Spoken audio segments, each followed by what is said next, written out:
Morning everyone, welcome back to my channel. আমার সায়নিস ব্লগে তোমাদের সবাইকে জানাই অনেক স্বাগত, অনেক ভালোবাসা। তো সবার আগে সবাইকে জানাই হ্যাপি নিউ ইয়ার। হ্যাঁ, আজকে 1 জানুয়ারি। তোমাদের সকলের এই বছরটা ভীষণ ভালো কাটুক, সব দিক দিয়ে তোমরা সমৃদ্ধ হও, এই কামনা নিয়ে আজকে আমি আমার ভিডিওটা শুরু করলাম। আজকে আমি তোমাদের সঙ্গে একটা খুশির খবর শেয়ার করব। তো কি সেই খবর, চলো তোমাদেরকে বলি। হলো গিয়ে অনেকদিন ধরেই আমাদের একটা প্ল্যান ছিল যে মায়ের জন্য কি করা যায়, মায়ের জন্য কি করা যায়, বা মাকে কি করে দিলে মায়ের একটু সুবিধা হয়। সেই জন্য আমি আর ভাই মিলে ডিসিশন নিয়েছি যে মাকে একটা ওই ক্লাউড কিচেন টাইপের কিছু খুলে দেওয়া যাক। তো আজকে হচ্ছে 1 জানুয়ারি, আজকে থেকে মায়ের সেই কিচেনটা উদ্বোধন হচ্ছে। তোমরা সবাই আশীর্বাদ করো যেন আমরা নতুন যে পথে হাঁটতে চলেছি সেই পথটা যেন খুব ভালো হয় এবং সবার যেন মায়ের হাতের রান্না খুব ভালো লাগে। প্রথম থেকেই যখন মা রান্না করতো সবাই এসে বলতো যে মায়ের হাতের রান্না নাকি ভীষণ সুন্দর।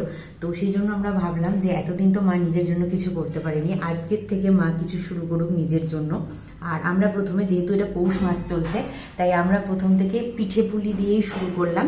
শুধুমাত্র এখন পিঠে পুলি পাওয়া যাবে, তারপরে আস্তে আস্তে যদি ধীরে ধীরে সব কিছুই হয় তাহলে রেগুলারকার যে খাবারগুলো যেমন পরাঠা বলো, তারপরে চানা, মুরগির মাংস, এই সমস্ত কিছু আমরা নিয়ে আসবো খুব তাড়াতাড়ি। হয়তো সেটা খুব তাড়াতাড়ি হবে, কেন আমি কনফিডেন্ট আছি যে মায়ের রান্না সবাই খেয়ে ভালোই বলবে।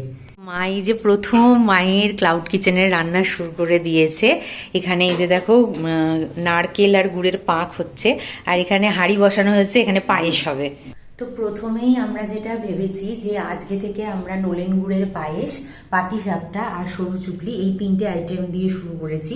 এবার ধীরে ধীরে আমরা পিঠে পুলির যে রেসিপিগুলো আছে সেগুলোও বাড়াবো। আর পিঠে পুলি তো শুধুমাত্র তোমার শীতকালটাতেই থাকবে, তারপরে পরবর্তীতেও আমরা সারা বছরের জন্য কিছু খাবার রাখবো, যেমন যেটা বললামই তোমাদেরকে যে এই ধরনের আইটেমগুলো রাখার চেষ্টা করব, এবং তার সঙ্গে সঙ্গে অনেক কিছু মানে নতুন নতুন ইনক্লুডও করব। আর দুপুরের দিকে লাঞ্চের জন্য আমরা ভাবছি যে বাসন্তী পোলাওয়ের সঙ্গে মাটন কষা বা চিকেন কষা, বা এই ধরনের ফ্রাইড রাইসের সঙ্গে চিকেন কষা বা মাটন কষা, এই ধরনের কিছু একটা রাখবো।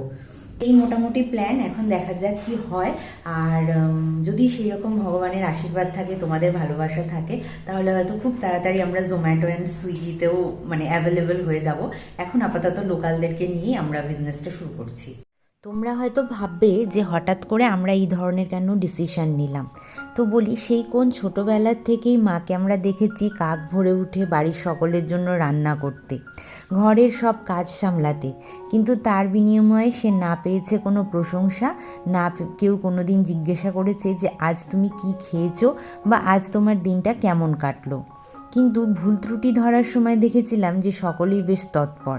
তাই আমি আর ভাই ভাবলাম যে চলো রান্না নিয়ে মাকে কিছু একটা করে দেওয়া যাক। আর মায়েরও অনেক দিন ধরেই স্বপ্ন ছিল যে রান্নাবান্না নিয়ে সে কিছু একটা করবে, তাই এই পরিকল্পনা। হ্যাঁ, নতুন বছর কিন্তু পড়ে গেছে, কিন্তু আমাদের জীবন কিন্তু একই গোলকধাঁধায় বাঁধা। বরাবরের মতনই স্বপ্ন দেখতে সবসময় মন চায়, কিন্তু সেই স্বপ্ন পূরণের তাগিদ থাকা খুবই প্রয়োজন। আসলে নিজেকে চেঞ্জ করার জন্য বিশেষ কোনো দিনের প্রয়োজন হয় না, বছরের প্রথম দিন বা শেষ দিন বলে কিছু আসলে হয় না। নিজেকে চেঞ্জ করার জন্য বিশেষ কোনো দিনের প্রয়োজনীয়তা নেই। জীবন সবসময়ই সম্ভাবনাময়, আর জীবন সবসময়ই আমাদেরকে কিছু না কিছু শিখিয়ে দিয়ে যায়। যাই হোক, বছরের প্রথম দিনটা শুরু করলাম ঠাকুর পুজো দিয়ে। এরপর সারাদিন মা আর ভাইয়ের সঙ্গে এবার আমি সময় কাটিয়েছি। 31 হোক বা 1 জানুয়ারি, কোনো দিনই আমার কোনো পিকনিক বা পার্টির প্ল্যান থাকে না। যে কোনো বিশেষ দিনই ঠাকুর পুজো করে শুরু হয়, আর বাড়ির মানুষগুলোর সঙ্গে সময় কাটিয়েই দিনটা আমার শেষ হয়। এটাকেই বোধহয় কোথাও গিয়ে বলা হয় ম্যাচিউরিটি। কোথাও যে কোনো মানুষের সঙ্গে সময় কাটিয়ে যে সময়টা আমি নষ্ট করব, আসলে সেই মানুষগুলোই তো দিনের শেষে নকল। তাই সেই সমস্ত মানুষকে সময় না দিয়ে নিজের যারা কাছের মানুষ আছে বা আপনজন আছে তাদের সঙ্গেই সময় কাটাতে ভালোবাসি। আর এই সমস্ত কথা যখন আমি ভাবি তখন আমার মনে হয় যে বাহ, কত সুন্দর, তাড়াতাড়ি বড় হয়ে গেলাম। যেদিন থেকে বুঝতে পারবে যে তোমার পরিবারের মানুষগুলো ছাড়া তোমার পাশে আর কেউ নেই, তোমার ভালো একমাত্র শুধু তোমার মা আর তোমার ভাই বোনরাই চায়, সেদিন থেকে বুঝে যাবে যে তুমি অনেকটাই বড় হয়ে গেছো। যাই হোক, এদিকে মা পায়েসটা বানিয়ে নিচ্ছিল আর আমিও ওইদিকে ঘরের সমস্ত কাজ সেরে নিচ্ছিলাম। একা হাতে সমস্ত কাজ সারতে সত্যি একটু হিমশিম খেতে হচ্ছে ঠিকই, কিন্তু তারপরেও সব কিছু একসাথে শেষ করে নিতে পেরেছিলাম। আর দেখো, এই দিন কিন্তু আমার একটা শর্টস ভিডিও চলছিল, যেটা অলরেডি তোমাদের জন্য চলে এসেছে, যে 1 জানুয়ারিতে আমি কি কি করেছি না করেছি। তো সেই ভিডিওটাও তোমরা দেখে নিতে পারো, অনেক কষ্ট করে বানানো হয়েছে।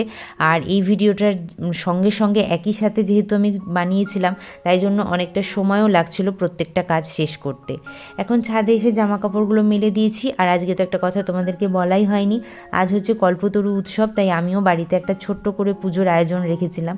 প্রথমে ভেবেছিলাম যে আজকে আমি কাশীপুর উদ্যান বাটিতে যাব, তারপরে যাই হোক, কাজে কর্মের চাপে আর এই বিশেষ দিনগুলোতে আসলেই কোথাও যেতে ইচ্ছা করে না, এতটা ভিড় হয় বলে। তো মনে হয় যে এই দিনটা আমরা বাড়িতেই কাটাই, অন্যান্য বিশেষ দিনে আমরা যেয়ে ঠাকুরের সঙ্গে দেখা করে আসব। ওইদিকে যেহেতু নতুন বছর, আমার গোপলুদের জন্য দুটো জামা হয়েছিল নতুন। এই যে দেখো, উলেন এই দুটো জামা। এরপরে গোপলুদেরকে গরম জল দিয়ে স্নান করিয়ে ওদেরকে সুন্দর করে আমি সাজিয়ে দিয়েছিলাম। আর তারপরে একই সাথে শুরু করেছিলাম মায়ের পুজো, মা অর্থাৎ শ্রীমা, এবং তার সাথে সাথে ঠাকুরের পুজো। তবে আমাদের এখানে আজকেও ফুল একদমই ভালো পাইনি। ঠাকুরের জন্য যে একটা ভালো মালা আনবো বা একটু যে সুন্দর সুন্দর ফুল দিয়ে তাকে সাজাবো, সেটা হয়নি। তবে এই যে একটু কচুরি তরকারি আর সীতাভোগ আনিয়েছিলাম, আর ঠাকুরের জন্য আনিয়েছিলাম নরম কালাকাদ। তো এই দিয়েই আমি আজকে পুজো দিয়েছিলাম। আর গোপলুদেরকেও আমি পুরি আর তরকারিটাই খাইয়েছিলাম।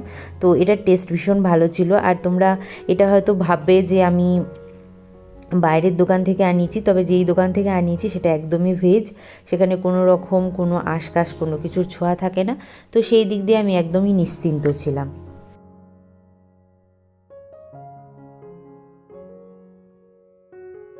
বছরের প্রথম দিন বলে কথা, আর জমিয়ে খাওয়া দাওয়া হবে না এটা তো কখনো হতেই পারে না। তো এখানে দেখো, মা মাছের ঝোল আর মাটন হয়েছিল আজকে, তো দুটো দিয়ে আমি খেয়ে নিচ্ছিলাম। আর রান্নাটা মা আগের দিন করে রেখেছিল, কেন কি যেহেতু আজকের থেকে নতুন বিজনেস আমাদের লঞ্চ হলো, তো একা হাতে যেহেতু করছিলাম আমরা, তো সব কাজ করতে পারবো কি পারবো না সেটারও একটা ব্যাপার ছিল। তো সেই সমস্ত কথা মাথায় রেখে আমরা আগের দিন রান্নাবান্নার পাটটা চুকিয়ে নিয়েছিলাম। ভাতটা যদিও ওই দিনই করা হয়েছিল। আর সত্যি কথা বলতে কি, রান্নাটা খুব ভালো হয়েছিল, মাংস মাছ দুটোই খুব সুন্দর ছিল। যাই হোক, বছরের প্রথম দিনটা তোমরা কি করলে, কোথায় ঘুরতে গেলে, কার দর্শন করতে গেলে, সব কিছু আমাকে জানিও। পার্টি করলে নাকি বাড়িতে, নাকি পিকনিক হলো, নাকি কোনো ঠাকুর মন্দির তোমরা দর্শন করলে, সবটাই আমাকে জানিও। আমার এই সমস্ত কমেন্ট পড়তে ভীষণ ভীষণ ভীষণ ভালো লাগে। দেখতে দেখতে অনেকটাই বেজে গেছে, এখন প্রায় 5টা বাজতে চললো। মা ওদিকে একদম নিজের প্রথম ডেলিভারি দেওয়ার জন্য পিঠে পুলি ভাজতে শুরু করে দিয়েছে। তো একটা ব্লান্ডার হয়ে গেছিলো, আমরা যেখান থেকে গুড় নিয়েছিলাম, মানে যেখান থেকে পাটিসাপটার যে পাকটা হয়, সেই পাকের যে গুড়টা নিয়েছিলাম, সেই গুড়টা বাজে বেরিয়েছিল। মানে গুড়টা দেখতে সুন্দর, কিন্তু ভীষণ চটচটে হয়ে যাচ্ছিল আর শক্ত হয়ে যাচ্ছিল। তো যার জন্য আমি আবার মাঝখানে দুপুর 2টোর সময় যেয়ে আবার গুড় নিয়ে আসি, আর মাও আবারও একবার নতুন করে নারকেল কুড়িয়ে পাক তৈরি করে এখন মা পাটিসাপটা ভাজছে। চলো তোমাদেরকেও এক ঝলক দেখাই। মা আবার শুরু করে দিয়েছে। মা, কতগুলো ভাজা হলো তোমার? এটা গরম আছে, এই হটপটটায় রাখা আছে, কিন্তু আমি বারবার খুলে দেখাচ্ছি না। এই যে দেখো, গরম আছে একদম। কতগুলো? 12টা হলো? 13-14টা হয়ে গেছে। 13-14টা হয়ে যায়। তোমাকে 28টা বানাতে হবে আজকে, তাই তো? তো চলো মাকে এখানে এখন বানাতে দিই, তারপরে আমিও মায়ের হয়ে গেলে প্যাকেজিংগুলো করে নেবো, কেন কি 6টা থেকে ডেলিভারি দেওয়ার টাইম আছে। তো আগে যে আমরা ডেলিভারিগুলো দিয়ে আসবো। সত্যি কথা বলতে, নতুন কোনো পদক্ষেপ নিতে সত্যিই পাটা কাঁপে। আর সেই পদক্ষেপটা নেওয়ার পরে কিছুদিন অন্তত আমাদেরকে হিমশিম খেতেই হয়, কিন্তু এটার মধ্যেও একটা আনন্দ আছে যে হ্যাঁ, নিজের কিছু আমরা করতে চলেছি। আর এখানে সেইটারই মানে প্রথম স্টেপটা আমি শুরু করেছিলাম, যে প্যাকেজিংগুলো। কেন কি আমাদের তো কোনো হেল্পিং হ্যান্ড এই কাজে নেই, এমনকি আমার বাড়ির কাজের জন্যও কোনো হেল্পিং হ্যান্ড নেই। তো আমি আর মা সব কিছু গুছিয়ে করার চেষ্টা করছিলাম। বাজার হাট, প্যাকেজিংয়ের দায়িত্ব, ডেলিভারি, এগুলো সবই আমি করছি। মা রান্না বান্নাটা করছে, আর ভাই আমাদের যেগুলো অনলাইন মার্কেটিং হয় সেগুলো সমস্ত কিছু করে দিচ্ছে, অর্ডার নিচ্ছে। আর হ্যাঁ, ডেলিভারির সময়ও ও যাচ্ছে।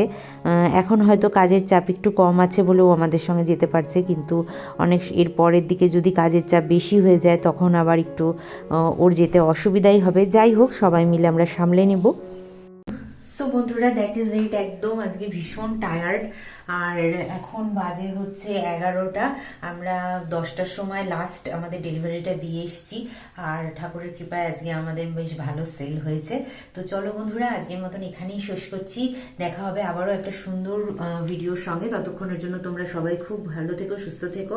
And once again happy new year. সবার এই বছরটা ভীষণ ভালো কাটুক এই কামনা নিয়ে এই ভিডিওটা আমি এখানেই শেষ করছি। তো চলো, take care, good night and bye by.